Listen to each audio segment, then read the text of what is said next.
Hello, and welcome to a Photonic Cleaning Technologies step-by-step guide.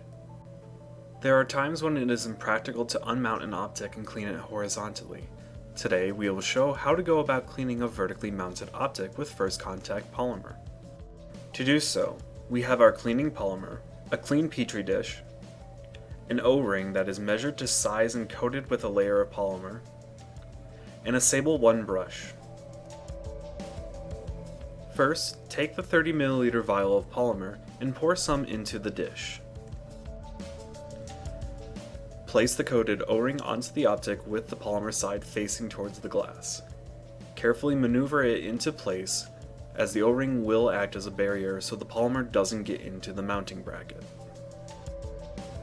Load the brush with polymer and apply to the lens by dabbing it gently, using the flat sides of the brush. The polymer will run, so be careful not to use too much at once.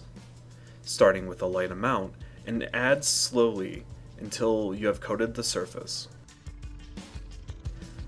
Using the 15 ml vials brush, we can touch up the edges between the polymer and the O-ring. Once it's fully coated, allow the polymer time to dry.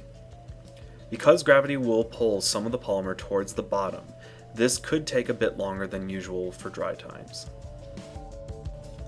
Finally, once the polymer is dried, it is ready to be removed.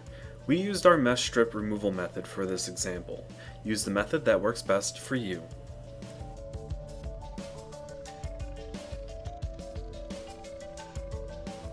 Thank you for watching. For more information, check out photoniccleaning.com or click the link in the description below.